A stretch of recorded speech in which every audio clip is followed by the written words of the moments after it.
تقريبا احنا اخر 2 في مصر بنقدم بودكاست. بس ده اول بودكاست بنقدمه احنا الاتنين، واول بودكاست بيتكلم عن العادي مش الاستثناء.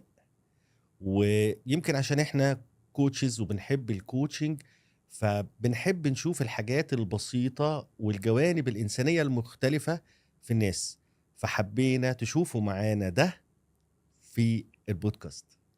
لأن مش كل القعدات اللي بنقعدها مع غيرنا بتبقى شبه بعضها. في قعدات بنتفق عليها، وفي قعدة بتيجي صدفة، في قعدة مغصوبين عليها، وفي قعدة بنكون حابينها. لكن أحلى قعدة القعدة اللي تكون بمزاجنا لما بنقول وادي قعدة.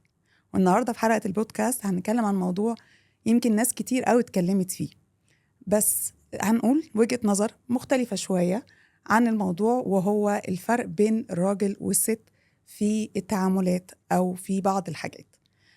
في دراسة قريتها كانت بتتكلم إن في حوالي 15 فرق ما بين الراجل والست في التعامل مع الأشياء وفي التعامل مع الحيوانات والبيئة المحيطة بيهم.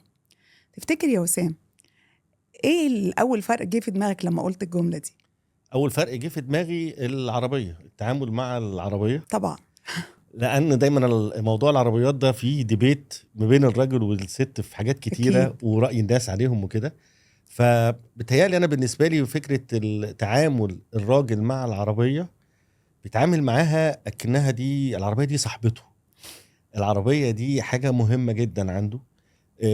في رجاله ساعات تصرف على العربيه وتبدي حاجه عن البيت لصالح العربيه. طبعا. فالتعامل هنا ده ليه خصوصية شديدة قوي، في اهتمام شديد قوي بالعربية.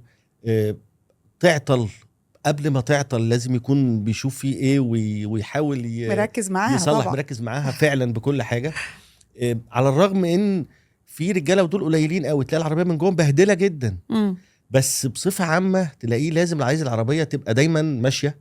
وحتى انا كان ليا حد عربيته فعلا اعرفه مبهدلة جدا من جوه، لكن هو مهتم بالعربية انه يسبق اللي ماشي معاه، انه يعرف ياخد مش عارف غرزة، يعني برضو ليه علاقة مع العربية مختلفة.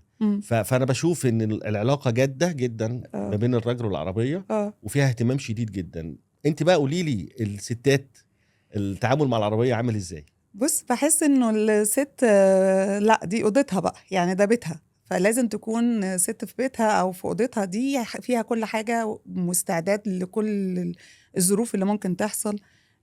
يعني مثلا لازم يكون في شوز مثلا موجودة اكسترا، عشان لو هي في مناسبة ولابسة هاي هيل او حاجة تبقى الشوز دي جاهزة عشان تستخدمها. الله. لازم يكون في حاجات كتير زي شنطتها كده، فاهم؟ بس طبعا على اوسع، فبتشيل فيها حاجات كتير، دولاب متحرك. ودايما بتبقى عامله حساب اي حاجه ممكن تحصل فجاه، بتبقى عامله حسابها. بحس انه ممكن تكون اوضه، يعني الاوضه تبقى مبهدله شويه اللي هي العربيه، بس من جوه بس مليانه تفاصيل، احتجت حاجه هتلاقيها. طيب، تفتكر لو بصينا على حاجه تانية مثلا غير موضوع العربيات، تفتكر نتكلم في ايه تاني كفرق؟ برضو حاجة هتبقى واضحة قوي، الكورة. طبعا الكورة، الكورة عند الرجال. خلي بالك انا دلوقتي ممكن كلامي يكون نتيجة الفترة اللي انا عشت فيها واتعاملت فيها مع الكورة. لان دلوقتي الموضوع اختلف شوية. يعني ايه؟ يعني زمان الكورة كانت الرجالة بس كممارسة كمان، ودلوقتي لا، الموضوع اختلف، بقى في كرة نسائية وبقى في اهتمامات للكرة. ولكن بصفة عامة الراجل اللي بيهتم بالكرة او ليه في الكرة، ودول كتير جدا، موضوع جد قوي معاه، وما ينفع، وفي طقوس وفي الغاء للمواعيد لاي حاجة ممكن تحصل سواء في البيت. طبعا ده في ماتش وحسب الماتش ده ايه بقى، يعني برضو مع انتمائه والحاجات دي كلها، فممكن يظبط يومه وعلاقاته ببيته وولاده ومراته على اساس الماتش يتحط اولويه، وبعدين نظبط بقيه الحاجات. دي حاجه غير الطقوس اللي بتتعمل والموضوع التفاؤل. انا رحت اتفرجت في الحته الفلانيه في الكرسي الفلاني فكسبوا. طبعا في شويه تفاصيل كده في علاقه الراجل بالكوره غريبه جدا. وحتى لو بيروح الاستاد، يعني في موضوع التفاؤل ده، سواء استاد او سواء مكان بيتفرج فيه، كرسي، حاجه بيلبسها على فكره، وحصل مثلا فريق بيشجعه كسب، لا في تفاصيل كتيره، وفي اهتمام شديد قوي بموضوع الكوره موضوع مع جد الراجل، مش محدش يقرب هزار. منه، يعني محدش يقرب منه. انا بحس الستات مختلفين بقى شويه في الحته دي. اوكي. في نماذج كتير، يعني ممكن تلاقي انه لو الست بطلع في بيت بيشجع كوره قوي ومتربيه على كده، اعتقد بتبقى بتفهم قوي وبتشجع وبتبقى عندها ميول واضحه وصريحه يعني. وممكن ما تكونش بتفرق عن الراجل في ده. الست المستجده بقى، يعني هي اتجوزت لقت جوزها بيشجع، اخواتها على كبر بقى واتندد قوي فبقى تحضر معاهم. صعب بقى، تسأل كتير وبتعطل كتير وحاسه انها بتبقى مش فاهمه، بس بتحاول يعني أيوه. تجتهد وبتذاكر عشان تفهم. بحس كمان في ست بقى هي شايفه ان الكوره دي حاجه ممله جدا ومش فاهمه يعني ايه الواحد يضيع من وقته 90 دقيقه قاعد بيتفرج على ناس بتجري ورا كوره. يعني برافو انا عليك، انت عارفه سمعتها. ان هم 90 دقيقه. لا لا لا. عيب، لا ما انا مش من دي. بس هي يعني بتبقى احساسها انه دي حاجه كمان جوزها او اخواتها بيقطعوا اللي بتتفرج عليه عشان الماتش موجود، فهي مش هتعرف تتفرج اللي هي عايز تتفرج عليه. برضو دي بتبقى شويه بالنسبه لها لا ايه الملل ده.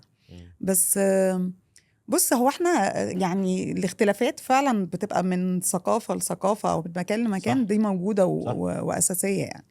انت عارفه في كمان حاجه، علاقه الراجل والست باصحابهم قبل وبعد الجواز. يعني انا بشوف انه الراجل ممكن يكون بيحافظ على اصدقائه او صحابه قبل الجواز، بعد الجواز متمسك بيهم. ممكن يكون مفيش التواصل قوي، ممكن يكون التواصل بيقل شوية بعد الجواز بالنسبة للرجالة، لكن ستيل بيبقى فيه دايما طقس، برضو بيتجمعوا مرة، بيقعدوا مع بعض في صحيح حاجة شبه كده، وفي وقت الزنقة حتى لو مفيش تواصل بيلاقوا بعض. صحيح. بشوف انا الست مع طبيعة الحياة بقى والعيال والحاجات دي بتتلخم شوية، ممكن بتفقد تواصل شوية مع أصحابها اللي كانوا قبل الجواز، ممكن تبدأ تكون مع صداقات جديدة على حسب بقى الروتين العادي بتاعهم، فبيبقى الارتباطات طبقا للحاجات الاجتماعية اللي بتتعمل. بس بشوف ان بيبقى دايما عندها أولوية للبيت أكتر، ووقتها أكتر للبيت عن صحابها، على الرغم أعتقد يعني ان هم لما بيتقابلوا او بيكلموا بعض في التليفون بتبقى قصة تانية خالص. يعني صحيح صح كده؟ لان هي ست مهتمه قوي بحته التواصل يعني. فطبعا كون ان احنا لسه بنتواصل فتمام، بس زي ما انت قلت بالظبط كده بتتلخم في الحياه الزوجيه يعني. طيب بتشوف موضوع انه احتياجات الراجل والست بتبقى اكيد من الطرف الاخر في العلاقه بتكون مختلفه. يعني اكتر صفه داعمه الست ممكن تحتاجها من الراجل، اعتقد كده انها تتسمع كويس، انها تتسمع باهتمام. ده مهم قوي، بيفرق عن الست. يعني اعتقد ان هو ده اكتر حاجه تتحط في الاولويه، ويجي بعدها حاجات كتير طبعا صح. مهمه صح. بتحتاجها، بس دي بحس انها بتفرق معاها قوي. تفتكر بقى الراجل بيفرق معاه ايه من الست؟ بيفرق معاه التقدير. التقدير ده مهم، والمشاركة. يعني فكرة انه يلاقي الست اللي معاه في البيت مثلا زوجته انها مقدرة اللي هو بيعمله، مهتمة باللي هو بيعمله، بتشاركه فيه، بيحس كده انه معاه حد. انا بالنسبة لي كده اللي هو نقدر نقول مش ند قوي، بس معاه حد متداخل معاه في اللي هو بيعمله، ومقدر اللي هو بيعمله قوي. فكرة التقدير دي والمشاركة والظهر، خلي بالك غريبة الكلمة دي شوية، يعني فعلا الراجل ممكن يكون محتاج ان الست تبقى ظهر، طبعا بالذات في الشغل، وبالذات في حياته العملية والكلام ده. فانا بعتقد ان دي من وجهة نظري اهم صفة ممكن تبقى داعمة للراجل من الست. ممكن لو هقول لك حاجة، بما ان اتكلمنا في موضوع ايه اللي بيدعم بقى، خلينا نروح لحاجة على العكس كده. ممكن يا منال، ايه اللي نقطة اختلاف وخلاف تبقى بارزة قوي؟ ايه اهم نقط اختلاف ما بين الراجل والست؟ تهيألي يا وسام الاختلاف بيبقى الاهتمام. يعني معنى الاهتمام بالنسبة للراجل مختلف شوية عن الاهتمام بالنسبة للست. يعني المعاني، معنى كلمة اهتمام دي مثلا عند الست بشوف انها متطلبة للاهتمام، والاهتمام عندها يبان من اول انه الراجل بيسمعها كويس، من اول انه معاها في التفاصيل، بيدعمها، شايف اللي هي بتعمله حتى لو هي في البيت بس وده دورها في البيت مع الاولاد، هي عايزه تبقى متشافه. ده الاهتمام بالنسبه لها. الراجل زي ما انت قلت كده شويه، لا هو عايز يتقدر. الاهتمام بالنسبه له هو التقدير للي هو بيعمله بدوره، يبقى فيه طول الوقت يعني تنويه واعلام بانه انت قايم بدورك، ودورك قد ايه مهم وكبير، وان الاسره فعلا ممكن يكون مش موجوده لو انت ما بتقومش بدورك على اكمل وجه. بحس انه احنا دايما بنتكلم عن الاهتمام بصفه مطلقه كده، بس المعاني بتاعت ده بتختلف من الراجل للست، وطريقه التعبير. يعني انا اللي فهمته من كلامك ان الاتنين ممكن يكونوا مهتمين وكل واحد من طبيعته. فكره بقى انه انا بعبر عن اهتمامي ده ازاي وده محسوس من الطرف الاخر ولا لا، اعتقد هي هنا بيحصل عمليه الاختلاف يا منال، صح كده؟ صحيح كده. بما اننا بقى بنتكلم عن الفرق بين الست والراجل، تعالى كده نلعب لعبة صغيرة. ماشي. نقول كلمة، والكلمة دي نقول مين أكتر طرف مشهور بيها، يعني الراجل ولا الست اللي مشهورين اوكي بالكلمة دي. ماشي إيه رأيك؟ ماشي، يلا يلا بينا. يلا. أول كلمة الجدعنة. الجدعنه الراجل. بالراحه، مش عشان انا راجل بس، مش استني فاهمة أنا بس في استني. إيه. هقول لك. طيب الراجل بما ان الجدعنه صفه تبدو ذكوريه نتيجه الاحتكاك والتعامل والحاجات دي، فبتظهر دايما وقفه الراجل في المواقف اللي زي دي، اكثر عرضه هو للمواقف والتعاملات ماشي عن الست. لحد هنا فهنا ظهر الكلمه دي كده. لكن الحقيقه وما انه الستات لما بتبقى جدعه بتبقى جدعه جدا، يعني حقيقه بتبقى جدعه جدا، بس انا زي ما بقول لك كده اكمنها الكلمه رايحه دايما في تفكيرنا ومجتمعنا اكثر للرجاله، فبيبقى هي اللي هم اللي مشهورين بيها. متفقه معاك. عشان كده لما بتطلع عن الست بتبقى واو قوي، وبتبقى فعلا ساعتها هي بتبقى عن حق، وبتبقى في ستات اجدع من الرجاله كتير كمان. انا بحب قوي كلمه انه الست ب1000 ست، ما بحبش بقى ب100 راجل ولا ب1000 راجل. ست الجدعه يعني تبقى ب1000 ست، لانه هي مش لازم تكون في هيئه راجل عشان تبقى جدعه. صح. فعجبني ان انت تمام، انت بعد ما وضحت خلاص انا تمام كده. اوكي. طب هقول لك على حاجه بقى تانية وقولي لي انت. ماشي. المهارات اليدويه. مضطر اقول الراجل صراحه، لانه انا بحس ان الراجل اللي عنده يعني مهاره يدويه هو قادر يملك ده، وخصوصا الايام دي. الست شويه كان زمان قوي بيخلوا الستات تتعلم خياطه وحاجات تفاصيل يعني بتقدر تعملها بايديها، وخصوصا ان اغلب الستات ما كانوش بيشتغلوا. لكن دلوقتي مع نزول الست طبعا. للشغل بحس ان المهارات اليدويه انطمست، يعني ما بقتش موجوده. لكن الراجل انا بحسه لا، يعني مش كل الرجاله طبعا، بس لا في الغالب لو كلمه مهارات يدويه دي حاسه انها لا تروح للراجل اكتر. يعني ستيل محافظ عليها، بيصلح حاجه برضو في البيت، يعني يصلح ده حاجه في كفايه العربيه، تركيب لمبه بتاع الحاجات التفاصيل صغيره دي، العربيه يعني أوكي. الحاجات دي هو اكيد اشطر في ده. طيب قول لي الطبخ. التالتة تابتة. التالتة تابتة. طب هو يعني برضو صدق السؤال ده غريب أوي، يعني خليني أكون منصف، ممكن 50-50 يعني المرة دي. لأنه لو قلنا إن أشهر الشيفات على مستوى العالم كلهم رجالة، يعني ما سمعناش إن في شيف في اوتيل ولا في بس ماشي قليلين. يعني اللي ظاهر يا منال، اللي ظاهر واللي مسمع واللي ليه اسماء والحاجات شبه كده نادرين جدا ان هم ستات على مستوى العالم في الفنادق والمطاعم والحاجات الكبيره دي. فدايما الشيفات رجاله وبيبقوا شاطرين قوي. لكن طيب على ده جانب عملي وشغل، بس بجانب الحياه العاديه في البيت، طب ما هي الستات هي اللي بتعمل الاكل وهي اللي بتطبخ وهي اللي كده طول الوقت على طول. ده حقيقي. ودايما الراجل يقول اكل امي اكل مراتي لا يعلى عليه، يعني التفاصيل دي دايما بينسبها في الطبخ للست. بالظبط. فخليني هنا، طب ارجع تاني في كلامي ممكن؟ لا 50-50 انا راضيه. 50-50 ده طيب خلاص اوكي. فهو ممكن 50-50 اوكي. اقول لك حاجه تاني ممكن، احترام الرولز.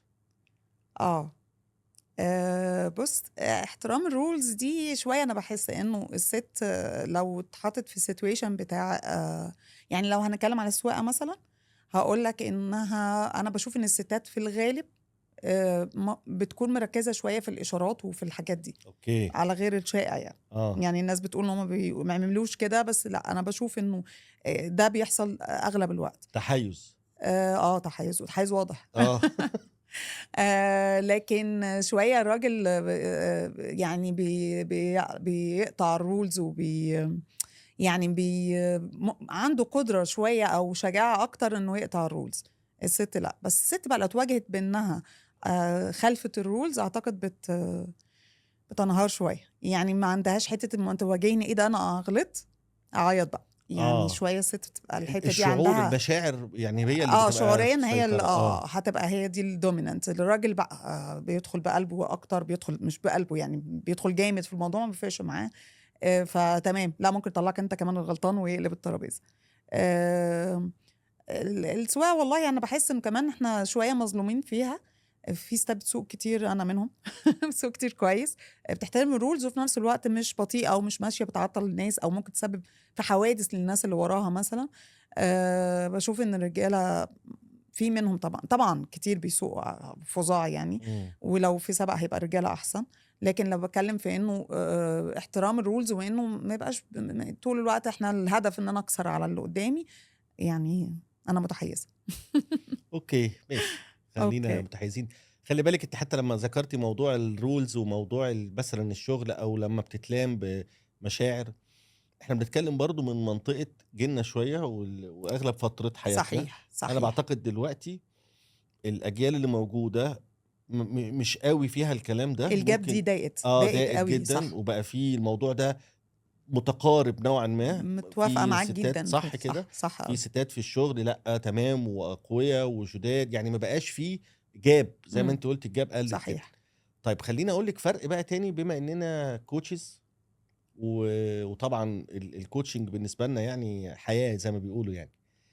لو سالتك عن الفرق بين الراجل والست، لو هم كلاينت جاي لك في اول جلسه، اول جلسه خلي بالك اتكلم على اول جلسه، جه كلاينت سواء راجل او ست، ايه الفرق بين الراجل والست لما بيجوا لللايف عميل. كوتش كعميل في مم. اول جلسه؟ احسن حاجه ان انت قلت في السؤال انه اول جلسه، لانه يعني هقول لك ليه. في اول جلسه، بما ان انا ما اعرفش يعني ايه كوتشنج وداخله كست في السيشن، في الغالب حتى يعني بتتقال لي في ريكويست الكوتشنج، انا عايزه افضفض، عايزه اوكي. احكي، عايزه اتسمع كويس. الموضوع بيبقى شعوري جدا او ايموشنال جدا. بعد شويه بقى بحس انه لا خلاص، هي بتبقى ما بتفرقش الست او راجل. الراجل لا، بيبقى جاي عايز نتيجه، عايز حل عملي، عايز يشوف كمان الموضوع ده بيجيب نتيجه ولا لا. يعني بيبقى عنده داوت دايما انه الكوتشنج هيجيب نتيجه ولا لا. وعشان كده حتى يعني مش عارف تتفق معايا في ده ولا لا، انه العملاء الرجاله نسبتهم اقل كتير من صح، العملاء لسه كنت الستات في هقول لك الكوتشنج. لما انت قلتي عنده شك صحيح. اصلا في القصه اه نفسها. صح صح. لكن بعد كده المفروض انه خلاص انا خدت اول سيشن كوتشنج، فهمت وادركت الهدف من السيشن نفسها. بيبقى انا داخل السيشن وانا عارف ان انا المفروض اطلع ببلان، خطه ليها خطوات هتطبق جوه السيشن، او هنتعلمها جوه السيشن هتطبقها في الحياه. انا طالعه بحل سواء ست او راجل، ما اعتقدش انها بتفرق في الحته دي. لكن في البدايه لا، الشعور هنا دومينانت، هنا العقل اكتر. اللي فهمته من كلامك انه سواء الراجل او الست لما بيبقى جاي اول جلسه كوتشنج، هو جاي على طبيعته هو. الست جايه على طبيعتها الغالبة عليها فكرة المشاعر وانها تفضفض وانها تتسمع، والراجل جاي على طبيعته اللي هي العملية، والواحد زائد واحد بيساوي اتنين انجاز التعبير. واول ما بيحضروا بيعرفوا بقى طبيعة الكوتشنج ايه والبروسيس بتاعت الكوتشنج ازاي، وبيخشوا جوه الفريمز والرولز بتاعت الكوتشنج، بيبدأوا بقى يتعدلوا هما الاتنين على القبلة زي ما بنقول كده. مظبوط. صح؟ طيب على فكرة من شوية لما قلت لك فكرة احنا بنتكلم من جنة، ودلوقتي الجاب انت حتى قلتي قلت شوية، حابب اقول للناس ان احنا بنتكلم، طبعا دي وجهة نظرنا، ومش لازم يبقى اللي احنا بنقوله ده صح 100%، ولا حتى الدراسة اللي اتعملت مش شرط تبقى صح 100%. دي حقيقة. طبعا بتختلف، الاختلاف في حد ذاته ده شيء مهم جدا. الاختلاف، الحياة وجدت عشان الاختلاف ده بيعمل تكامل. الاختلاف ده التعارف والتواصل اللي بيتم عن طريق الاختلاف ده هو حقيقي اللي بيعمل التكامل. ومهم ان احنا نتقبل الخلاف اختلافنا. بتاعنا، ودايما بيختلف اي حاجة طبقا للسياق اللي احنا بنتكلم فيه، بيختلف طبقا للمجتمع، طبقا للثقافة، الأيديولوجية، الدين، العرق، حاجات كتيرة جدا بتخش جوه الكلام حتى اللي احنا اتكلمنا فيه. ودي نقطة أنا حبيت إن أنا برضو أعمل عليها هايلايت وأعمل عليها سبوت عشان الناس تبقى مستوعبة معانا احنا بنتكلم من أنهي منطقة. احنا حبينا ناخد الموضوع حقيقي كده لايت، وناخد كده نقول رأينا وجهة نظرنا، دي قناعات خاصة. في الأول وفي الآخر الاختلاف ده مهم، واحنا كلامنا مش شرط 100% صح ولا اي حاجة تاني، ولكن مهم ان الناس تبقى فاهمة الحتة دي. خلصت قعدتنا النهاردة، إن شاء الله نقابلكم في قعدات تانية كتير في وادي قعدة مع منال ووسام.